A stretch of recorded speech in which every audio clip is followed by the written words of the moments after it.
All right, good afternoon, everyone. It's indeed a pleasure for me to present a very good friend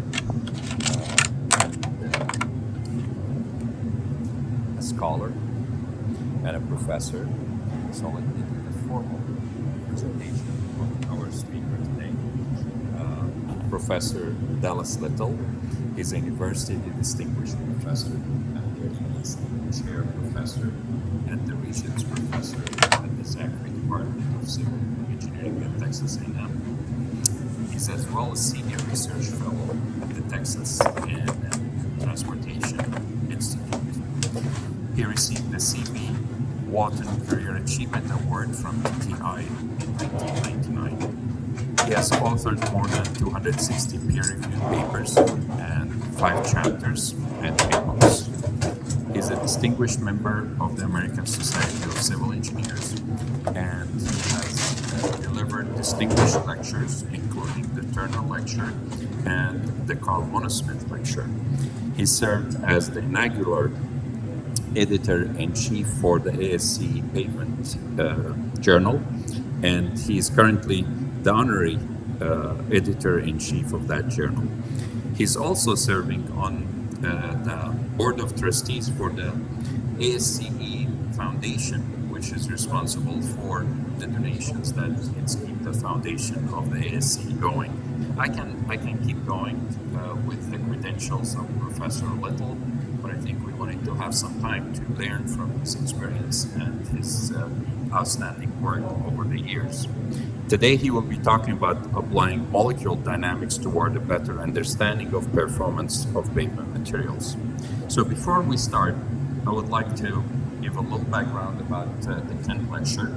We do have a weekly, as you all know, the weekly Kent Lecture, but every year we have our distinguished lecture, and our distinguished lecturer today is Professor Little. So to give a credit to the person who provided this funding is the Kent family. So the Kent Seminar Series is established or sponsored by Paul F. Kent Memorial Fund, which was established in 1977.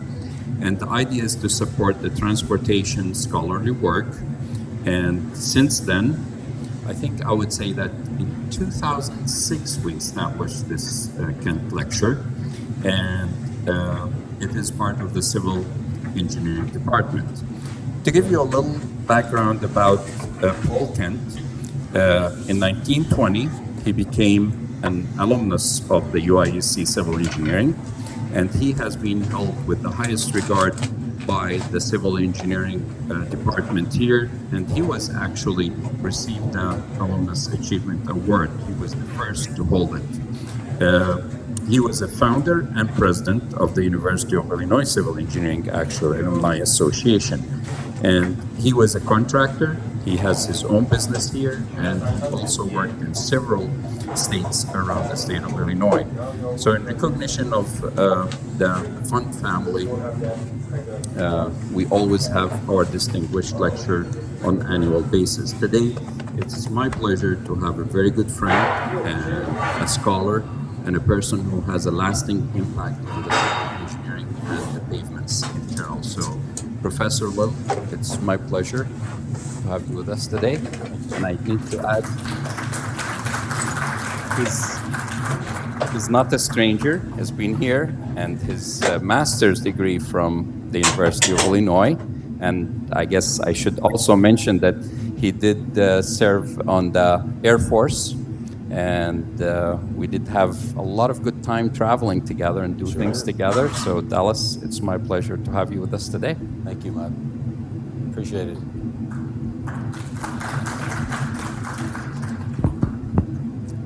Well, I had two reasons for being here, and of course one of the reasons was to participate in the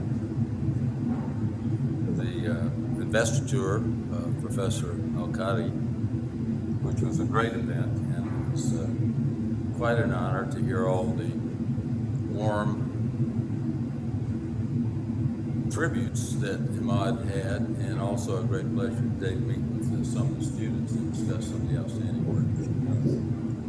I'm I'm not going to repeat myself too much. Talked a lot about some of my idols here at the University of Illinois, including Professor Thompson. He's always been a lasting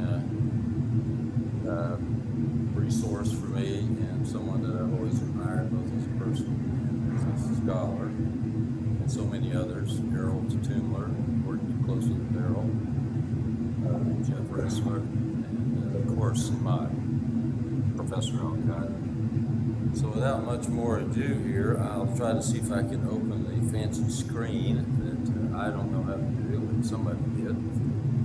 And the topic that I want to talk a little bit about today, and it's interesting, I feel like I'm going to be a little out of my league today because I'm going to be talking about molecular dynamics, and molecular dynamics includes some aspects of classical and quantum mechanics. And I'm about as far as knowing anything about quantum mechanics as anybody can be. But I want to talk about how we can apply some of the things that we don't necessarily understand in detail by working with people who do to get some better understanding. So that's kind of the motivation, part of the motivation that I'm using today. But at the same time, I want to rely on some old work experimental work, that we sort of used to set the foundation for all of this. And of course, we're dealing with a material that is widely used and is taken for granted, and that's asphalt. Matter of fact, a lot of the materials that we use for pavements are taken for granted because they don't sound as sexy as some of the new materials that are being used, but they are used to produce or to build the trillions of dollars of infrastructure that we deal with. And not only first build, but maintaining that infrastructure. So it's extremely important that we pay attention to the technology behind these materials. And as we move forward, we're dealing in new technologies. Kent, would you mind giving me that water there? I meant to bring it up here. I've got kind of a dry mouth today, so just once in a while, I'll take some of this fancy water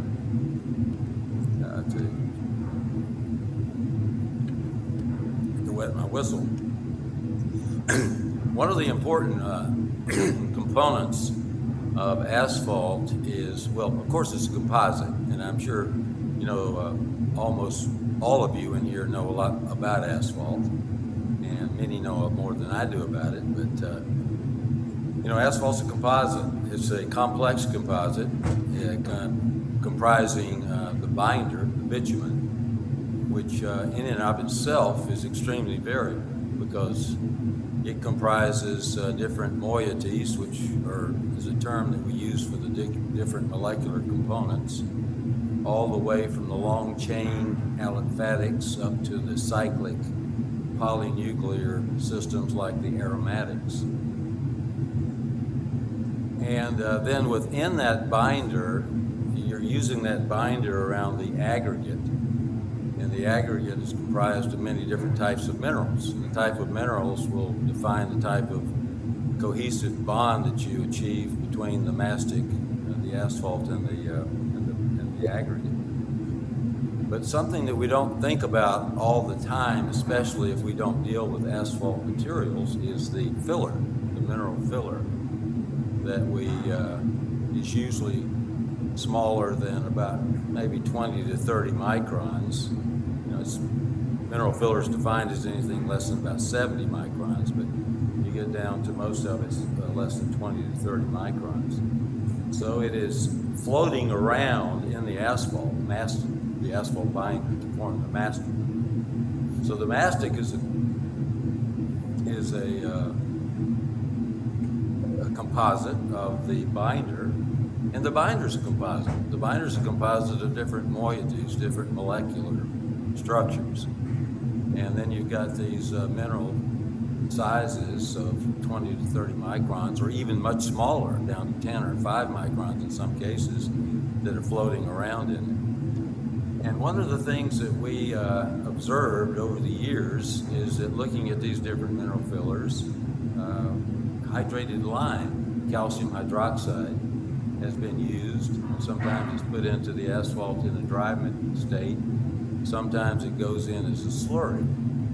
But when hydrated lime is mixed in the hot mix plant in the binder, it seems to have an effect that is magnified over a lot of other types of mineral fillers.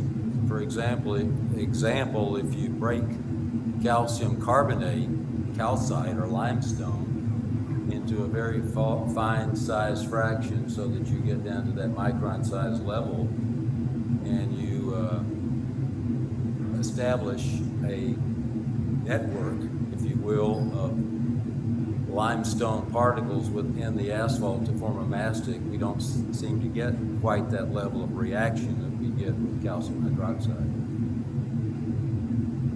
And by the way, I learned most of the things I learned about calcium hydroxide from Professor Thompson many years ago. The other thing that we find is if we put in a lot of siliceous material in there, about the same size fraction, we don't get the reactions that we get with hydrated lime. So it has a stiffening effect, and the main stiffening effect that it has is up at the higher temperatures, where we really need it to stiffen the mastic. And as it stiffens the mastic, it stiffens the composite asphalt mixture. It also, because of its small size, extends the volume of the asphalt and makes it go further. So it's a cost savings in a way. And one of the things that we've learned through experimentation is that the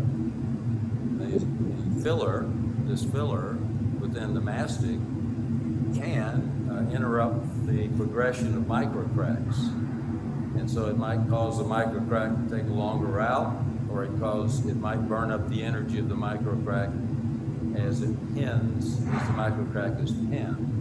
Now that word pin comes from a fellow by the name of Simon Hess, who over the years has talked a lot about crack pinning, and he's done a lot of excellent work in crack pinning. So, in a short, like I have in the bowl down there, the hypothesis is that hydrated lime has a chemical reaction with specific functional groups within the bitumen that makes it work superior to something like siliceous fillers or other calcareous fillers, such as calcium carbonate. Okay, I guess I'm going to use this. So down is 4, yeah. So here's a conceptual view of what I've tried to talk about there. And what you see in the interior is my pointer is at the top. Or does the pointer go on the screen? How does the pointer work? Or does it? I'll just walk over here. What you have here in the center is that you've got a solid particle of calcium hydroxide. And if you look at a unit cell of calcium hydroxide, you've got the 2 oxygens in red, and you've got the calcium in the middle, and you've got the white water, or the hydrogen atoms out here. So a unit cell would be one of these calciums and 2 of the oxygens and 2, of course, of the hydrogens to be CaOH2. And then the unit cells start to link together in a larger structure that forms a solid. And one of the things I learned from teaching an undergraduate course that we teach in materials engineering is something called the Madelung constant. And the Madelung constant is a constant that tells us that if everything is equal and you don't have anything disrupting the formation of the solid, these unit cells like to continue to extend, because that gives free energy to the system and makes it stable. So what we have up in here is a whole bunch of these unit cells linked together to form what I would say is a solid of calcium hydroxide. Over on the right-hand side, in the other red square, is a conception of what we'll get to later, a conceptual picture of what we'll get to later. And that is, if you could see it well enough, my eyes are not quite that good, but you can see a lot of the green, larger atoms that represent calcium. And when lime is added to the system, especially if lime is added to an asphalt in a slurry form, you're going to get some dissociation of the lime from the calcium hydroxide structure. You're going to get some free lime. That free lime tends to form a reaction with some of the moieties, and by moiety I simply mean a chemical structure. Some of the moieties within the asphalt, such as the carboxylic acids, which are very potent. And so when it forms with those carboxylic acids, it forms a calcium carboxylic acid complex. And those complexes, as we'll talk about later, sort of slow down the mobility of these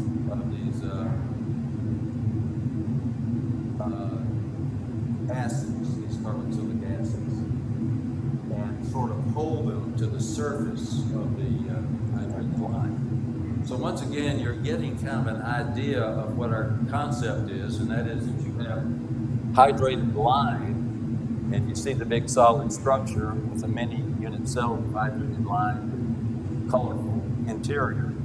And then you've got the darker gray, or almost brownish gray that appears on the screen, which is perhaps an attraction of these polar components. And we're selecting one polar component for simplicity, and that polar component is the acids, the carboxylic acids. And so the carboxylic acids, together with their calcium ions, are attracted to that surface, and they're kind of interactive with that surface.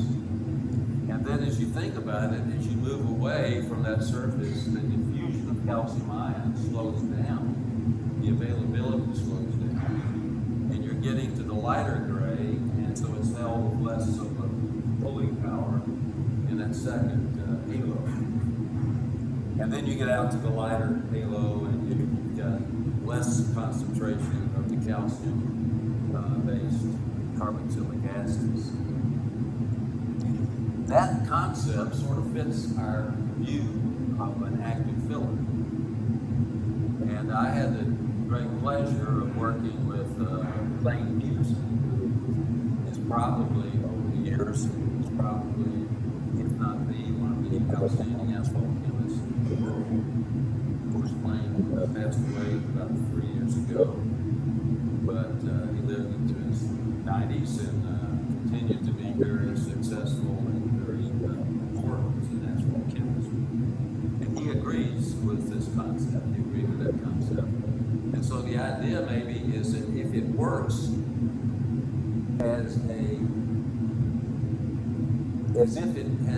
it works as if you're putting in more asphalt than you are. So if you're volumetrically putting in more asphalt than you are, then maybe the lime that you are, then maybe the lime is interacting with the asphalt in some way that its volume fraction is actually greater. And if it is pulling in some of these moieties, such as the carboxylic acid, into its zone of influence, then it increases its volume fraction. It could increase the stiffening effect of the asphalt. And that's something that we've experimentally seen. And the other thing is, you can see that little crack that's forming up at the top. We've also seen evidence empirically, experimentally, that the cracks move and are pinned better when you have an asphalt system that is filled with hydrated lime than when you have an asphalt system or a mastic that is filled with other types of fillers. And so perhaps maybe that the larger sphere of influence is having a greater effect of redirecting the crack and burning up some energy, or either dissipating some of the energy at the crack tip. This halo around that rather hard calcium hydroxide particle is probably one that is softer and could actually dissipate some of that fractive energy through deformation. And that's been a hypothesis of mine, and I think we're trying to show that that's what happens. And so these asphalt moieties that are complex with the lime, with the calcium, these green atoms out here, and are more dense around the surface of the calcium hydroxide, may form that buffer region that's burning up some of that fractive energy. So that's our hypothesis. Now let me go back to some of the history of what's going on here. This is a paper, or a slide from a paper that was done, some work that was done initially by a postdoc of mine at A&M back in the 90s. He got his education in France at the University of Lyon, and he's really an international expert in rheology. His name is Didier Lesourd, and he runs a lab in Lille. He used to run a lab in Nantes, over in the western part of France, but now he's over there. And he's written a paper on asphalt chemistry that is the most highly cited paper in history of asphalt chemistry. It's got something like 8,000 Google citations or something of that nature. As far as I can tell, it's maybe not as high as some of the Plain Peterson's, which is one that I've cited. Of course, you can never tell. Some of those citations are a little bit hard to view. But what's happening here is you look at this particular slide, is that you're looking at a volume fraction of filler. And you're looking, there's too much on this slide, I'll have to admit, but as you look over on the right-hand side at a volume fraction of about 25%, that's a fair amount, but when you think about adding 1 or 2% filler to an acid and calculating that percentage as a function of the entire mixture, it's about right. And as you look at this, you can see that we've got an asphalt here, A&M, which is the blue triangles, and A&M. Am I missing the pointer here? Okay. Yeah, there it is. Yeah, the AAM plus hydrated lime. Those are the triangles here.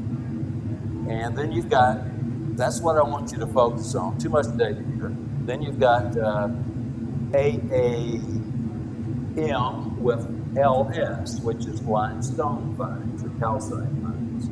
And then you've got AAD with hydrated lime, which would be the red diamonds, and you've got with limestone. If you just look at the AAM with hydrated lime and AAE with hydrated lime, HL, which would be the blue versus the red, you find that AAM with hydrated lime, or AAD with hydrated lime, has the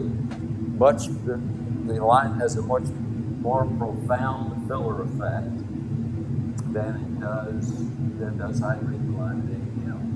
And you look over here to the right, you look at the basic chemical composition, and you'll see that AAD has a substantially higher level of polar aromatics, including the carboxylic acids that we're kind of focusing on.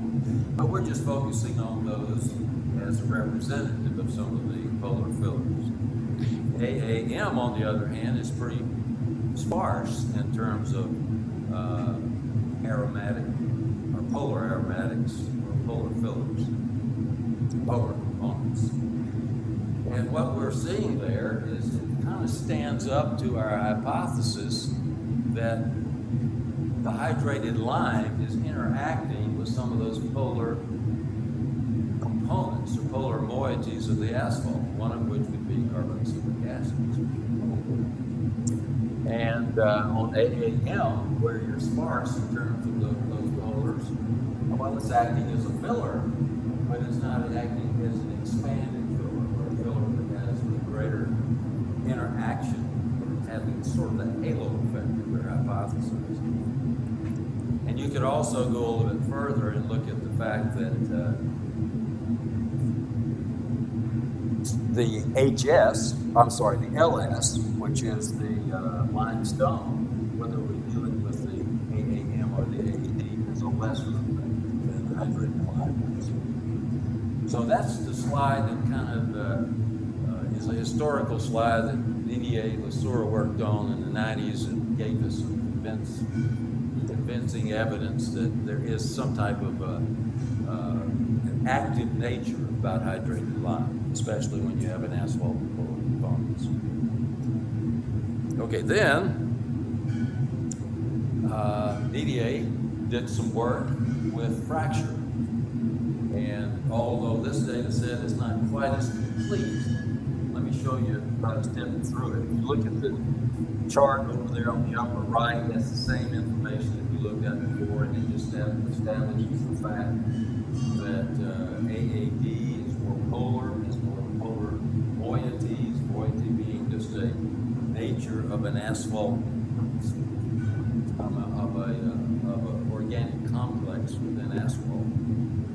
So it has more of the polar moieties than AAM does by a long shot. They're two very different asphalts. And if you just concentrate, well, let's describe this first.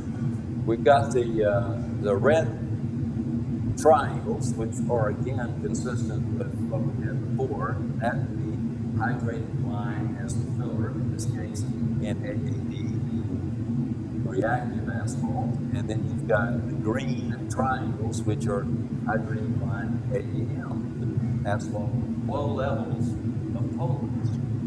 And you can see out here in the volume concentrations down here around 5 to 10%. That's all the data we had here.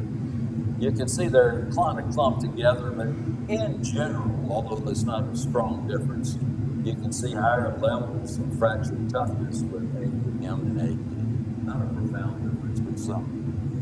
And then this is other data that we looked at that was developed by Rodriguez and their counterparts in the reference that I have at the end of the paper. And this data, all this data is contained in the paper that I wrote with Clayton Peterson back in 2005 in the Journal of Materials Base. But you can see that even in this range of filler content, that these glassy spheres, which are just a silica spherical filler, and a typical baghouse fine is quite angular. These data were used to compare, to see if there's any difference in a spherical shape versus a very rough, angular texture. And what we see is that within the range where we compare the lime filler with these inert fillers, that there's a great difference in terms of fracture toughness. So the idea there was that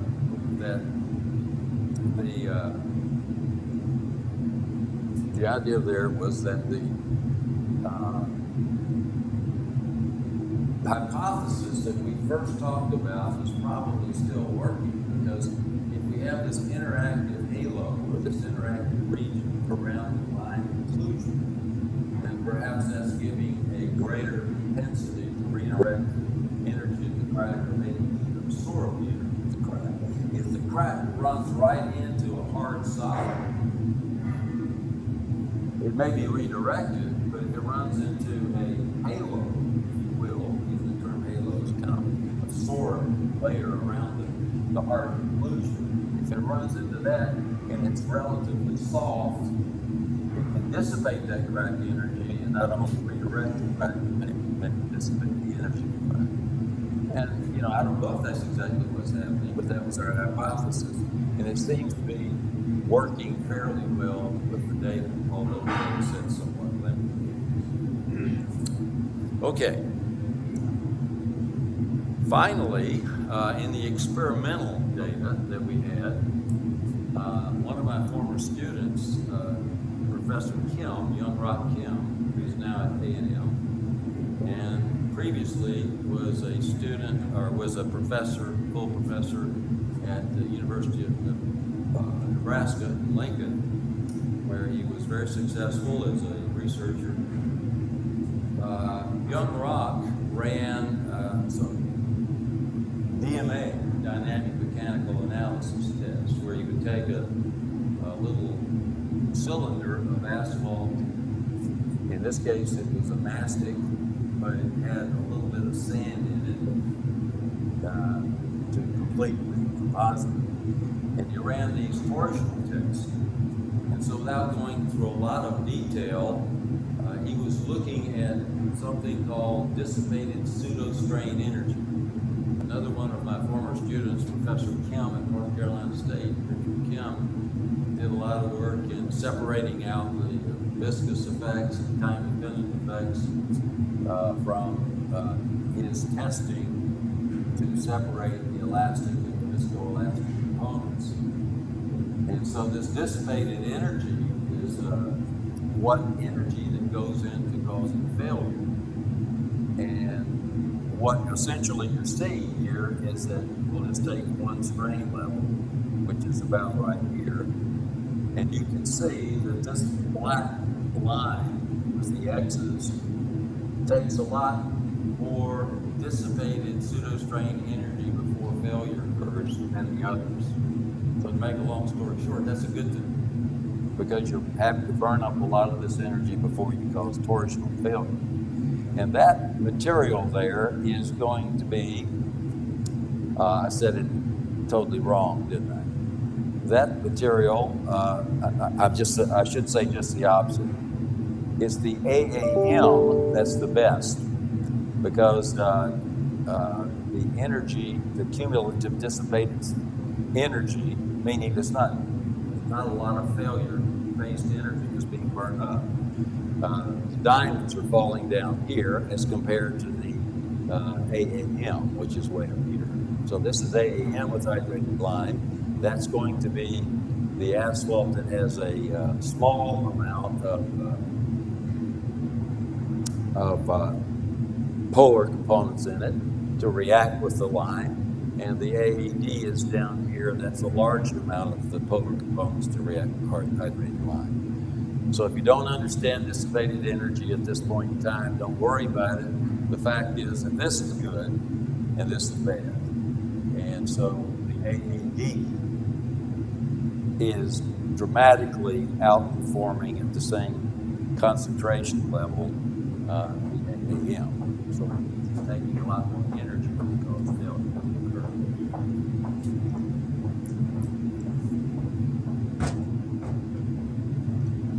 Okay, this is where it gets into the stuff that Dallas Little knows nothing that he's talking about, and he's going to have to wing it. All right, so let me say the things right here. Just give me a second. Make sure I don't say something too incorrect. Okay, so if you look over here on the blue equation,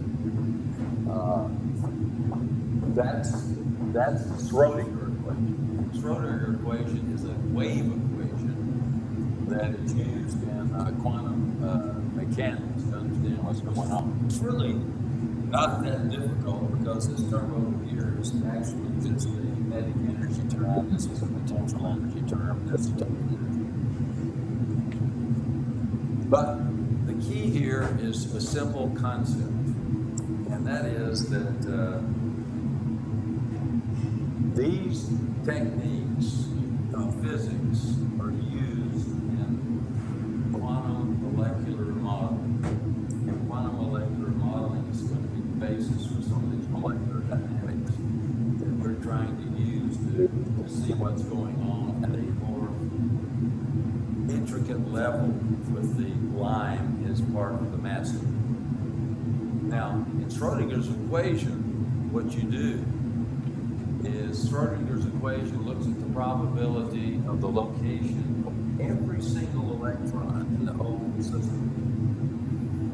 But in this quantum molecular modeling, they use something called this density function, this DFT, this density function, electron density function. And it is a way to combine all of the individual Schrodinger probability functions for all of the electrons into some sort of a composite system. And the only thing I want you to review from this is what makes us able to make some sense out of all this complexity and intricacy that the Schrodinger equation, which is a tool that you really have to use when you're applying this to your analysis. So the density function, probability density function of the electrons is combined into one composite system that reduces the degrees of complexity and the directional complexity and the spatial coordinates, all that into a system in which we can better analyze. It takes it down to 3 spatial coordinates that we can make some sense out of. So let's leave all that to that, if you will. That makes sense.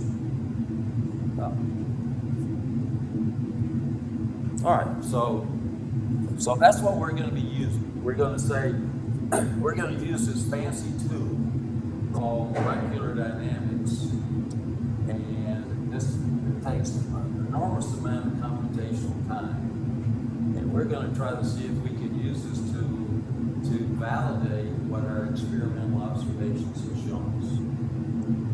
And why is that important? Well, it gives us another level of confidence that our model is actually what we think it is.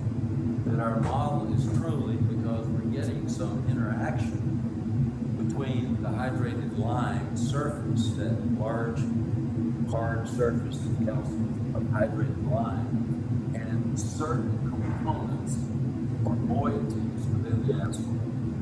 And that those components may be forming a sort of a halo or halo layers around that hard structure, that hydrated lime structure, that's making it act as a more voluminous filler and also giving it some properties at the periphery that might be able to absorb the energy of things like microphone. So it's just another step towards to learning what's going on. And if it gives us some more validity, then we have a stronger view that our system is appropriate. Now, there's a problem, and the problem is one that you would imagine. The problem is that it takes a lot of computational time to run these systems. Outrageous. As a matter of fact, you have to make friends with the people who are running your computer systems and that have control of all those high computational hours. And so that's what we did. We made friends with especially Lisa Barris, who runs our system over there, and talked her into what we were doing, and it might make some sense. And also Mike Hall, Professor Hall over at Chemistry, who was my neighbor at one point in time, so that didn't hurt as long as I was a good neighbor. And anyway, we got some benefit from working with him. But when you use molecular dynamics in asphalt, you still got a problem. And the problem is that asphalt is very complex. As a matter of fact, you never have to apologize for working on this. Because as a researcher who's working on that, you're working on one of the most complicated systems there is. And any good chemist, I had a very, been working for many years with a mechanics guy who used to give me a hard time to work with asphalt, and he started, he's mechanical engineer, he started to work in asphalt. He became an apologist. He said, hey, I see what you guys work with. And so it's a very complicated system, and it costs a ton of money to run all these computational analyses on something that has all these different chemical moieties. So what you have to do is you have to prune down some of these moieties, prune down, simplify them, so that you look at a chemical moiety or chemical structure that is responsible for the interactions, chemical interactions. And you're not looking so much on the physical speciation, but you're looking primarily at the interactive sites.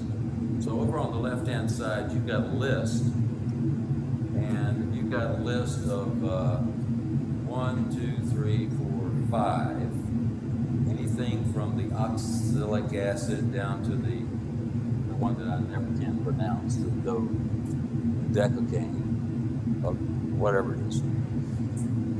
You've got all of those, the hexonic and the benzonic and so forth. All of those are a reaction of the COOH, the long aliphatic chain, with some other calcium hydroxide, carbon, hydrogen, CH group. And so the CH group is sort of like the head, and the COOH group is like the long chain. So those are carboxylic acid compounds or complexes. And down below, we've got 1, 2, 3, the pyridine, the pyrrolic, pyrrole, and the thiophene. Those are some other compounds that we want to look at in addition. But the main ones are the top 1, 2, 3, 4, 5, 6. The top 5. The top 5 forms of carboxylic acids. And over on the right-hand side, you can see some of the simplified compounds that we're looking at. The one on the upper part is hydrated lime. That's easy. You got the carbon, the calcium, and the 2 oxygens and the 2 oxygens in red, and 2 hydrogens, so CaOH2. That one makes sense. This is the pyroxylic acid. That would be the pruned down molecule that represents like quartz or opium or some form of silicon filament. And then this would be the calcium carbonate complex. That would be the pruned down molecule that represents calcite or calcium carbonate. Calcite. Okay, so we're having to take simplified structures in our analysis. Now, here is the roughest part of the chemistry that we're going to go over. This is the Gibbs energy of dissociation, the change in Gibbs energy of dissociation. And rather than going to this equation, let me just say that normally a lower Gibbs energy is what's favored. But that's Gibbs energy of formation. We're looking at Gibbs energy of breaking apart and dissociation. So when the delta G is positive, that's stable. If it's negative, it's unstable. So it's just the reverse of formation. This is a dissociation. Because what we want to look at here is how stable is the complex of lime, hydrated lime, and the carboxylic acid polar moieties that we're looking at within that swallow. And over on the left-hand side, without going into great length here, what you see is some of these pruned down structures that you talked about. And we see a reaction here between the acid structure and the lime. And this system is stable. It has a delta G, which is positive, so it's stable. It says that hydrated lime, when it reacts with a carboxylic acid, it forms a compound, a complex that's stable. It has a positive delta G. Over here, where you're looking at calcium carbonate, and it reacts with one of these carboxylic acids, that delta G is negative, so it is not stable. So without going into detail with these this little figure, which is probably not the best, it just says that when we run through the reactions with these pruned down systems that represent the chemistry that defines the interaction between the moiety and the additive, either limestone or lime, the lime is favored. thermodynamically favored. It has a strong positive value, which means it's going to be stable. It's not going to break apart. When you take the calcium carbonate, it has a strong negative value, which means it's going to dissociate. So it's not stable. So that's another additive piece of knowledge that says, hey, when lime reacts with these polar groups, specifically the carboxylic acid, the polar component of asphalt, it's going to interact with it and it's going to form something that's stable. And not only is it going to be stable, but it's strongly stable. But when we add another competitive filler like a very small size of calcium carbonate, it's not stable. So that says that it does continue to make sense that lime is an active filler as compared to calcium carbonate, which is not. Now the little gray areas around there represent sort of the, I don't know exactly what they mean, but distance does have an effect there, and that is where this soluble accessible surface exists. And that soluble accessible surface could be water, or it could be some of the aliphatic compounds within the asphalt. All right. So here is a slide that makes me a little bit more simple to analyze. Believe me, I understand that you're seeing this for maybe without a lot of background, so it's a lot of material coming pretty fast. So here's our delta G, and remember delta G is positive, that means stable, because this gives energy of dissociation, not formation. And you can see that the blue columns represent calcium hydroxide in water. And so calcium hydroxide mixed with, these are the 1, 2, 3, 4, 5. 1, 2, 3, 4, 5 different pared down or pruned down carboxylic acid complexes that exist in asphalt. And we can see that in each one, if you add water to the system, calcium hydroxide still has a positive delta G, so it is stable. And then you've got the red columns, and that is where your zone of influence out here, which we just looked at, this gray area. Remember, that's our solid accessible surface, and that can either be water or it could be this dodecane, which is represents the asphalt non-polar moieties that it could float around in. Well, to make a long story short, lime is stable in both of those solvent active systems. It's stable in both. That's why it's above this region. Now, if you look at lime with either a water solvent or a N-dodecane solvent, which is along polar moieties of asphalt, it's either moderately stable or unstable with those. So those are moieties in the asphalt that did not prove to be thermodynamically stable, just to show you that we're going to be fair in our evaluation. We're not going to do everything we're good with lime. And then finally, over on the right-hand side, you've got lime compared to calcium carbonate compared to a siliceous filler. So lime is red, blue is the calcium carbonate, and black is the siliceous filler. And these are the 5 calcium carbonate complexes. Oh, I'm sorry, not calcium carbonate, carboxylic acid complexes. So they're all the COOH with calcium long acids, and they have just different forms of those acids. So there are 5 different forms. And you can see up here that the red bar, which is on the positive side and strongest of them, is positive for all of those. The black column, which is the calcium carbonate, is moderately positive, meaning that it is only somewhat stable.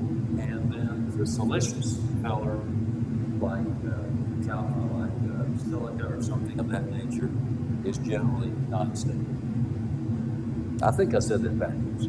Actually, the silica tends to be a little bit more stable, which is kind of shocking to me because it's a little bit positive than the calcium carbonate, which is either a little bit positive or slightly negative. Okay, what do you take away from that? This is more evidence that this polar moiety is reactive at the surface of lime. Reactive at the surface of lime. And it's stable. It's thermodynamically stable. Whereas the other fillers that might compete with lime are not, according to this analysis. Okay. And there's a reference down there to a publication in the American Chemical Society Journal, which Javier Morales is my postdoc and a PhD student who did this work. Lisa Perez is our friend in chemistry who runs the computational center over there. Paul Schwab is a physical chemist in soil science and wife of our president. Catherine Banks, president of A&M, and Dallas Little is a no name, but got his name on this one. Okay, so let's go one more step. So now we go into classical molecular modeling. And classical molecular modeling is based upon Newton's second law of motion, which is F is equal to ma. And what you're doing here is you're looking at motion. You're looking at the velocity of motion of these molecules within a system.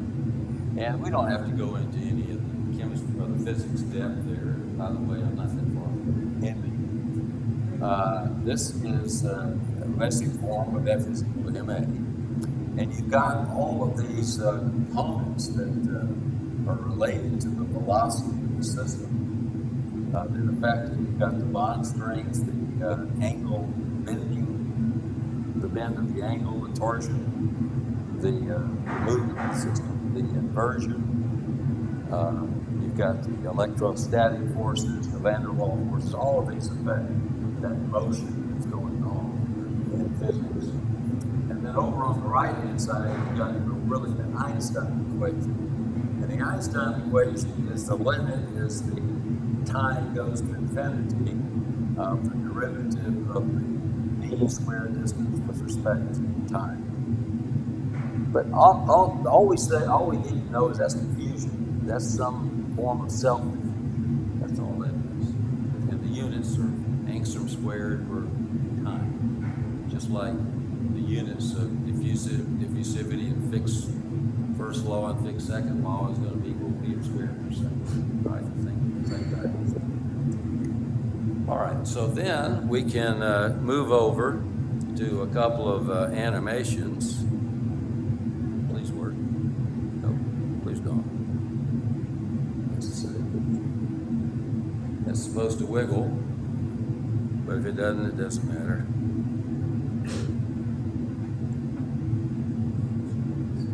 Anyway, they're supposed to wiggle around, showing that they're connected. But what's really important here is that these are the, oops.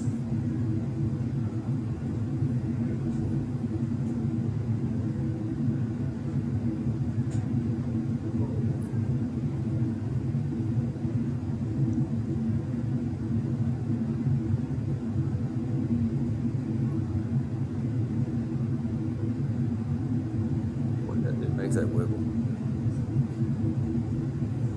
Anybody know? Anyway, these are the comparison of the system of the carboxylic acids rich system, but this is not reactive. So these are the carboxylic acids, and if they were going to wiggle, the bottom ones would be rotating, showing that they're moving around, that they're not static. And so we're looking inside the carbon chains, and we find out that they're not complex with anything, and they're sort of moving around with a lot of potential for mean square displacement. And then over here, we've got the calcium bearing system. So this is lime filled, and you can see the green lime atoms in here. So what the green lime atoms are doing is that they're complexing with the carboxylic acids, and they are lowering the mean square displacement and the diffusivity. So the diffusivity is being lowered by the complexation with the carbonate.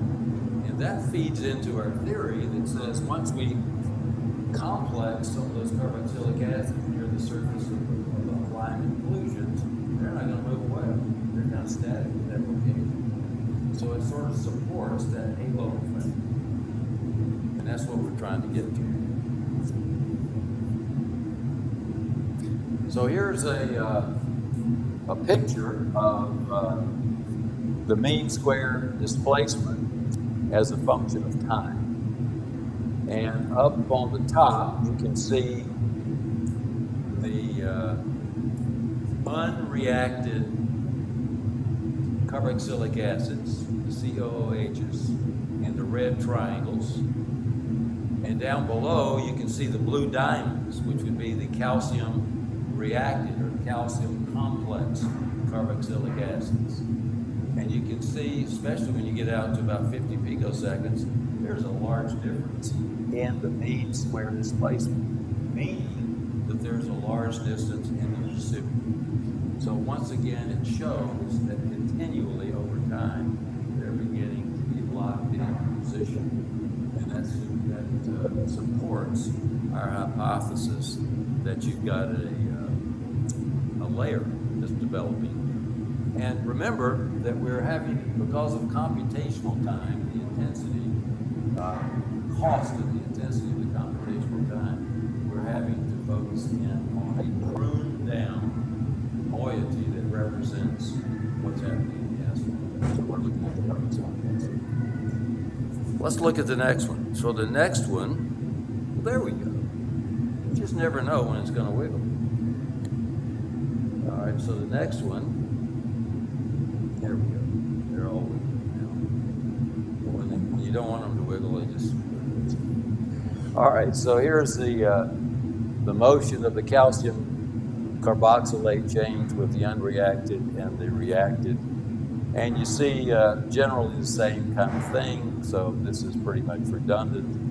And it just shows you that with time, the blue systems where you're complexing with the line gives you a lower mean square displacement, meaning it's stabilized in place and supporting our value. Okay, so the point that the slide that you've all been hoping for, conclusions, and the conclusions are that going back to the work of Clayton Peterson, one of the preeminent asphalt chemists ever, and one of the greatest gentlemen ever, kind of like the guys who are by, that know Clayton quite well, and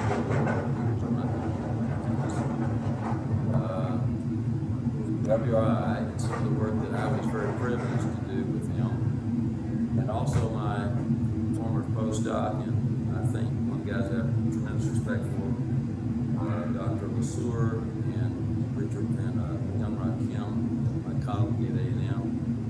We've demonstrated, I think, at least to some degree, that lime can be considered to be an active filler. Based upon rheological testing that exhibit its magnified filler effect, that is, it acts as a filler with more volume than you would expect it to have, and that it has a more efficient stiffening potential because of that greater volume effect. Secondly, Peterson et al. At WRI hypothesized lime before I even got involved, long before I was around, as an active filler without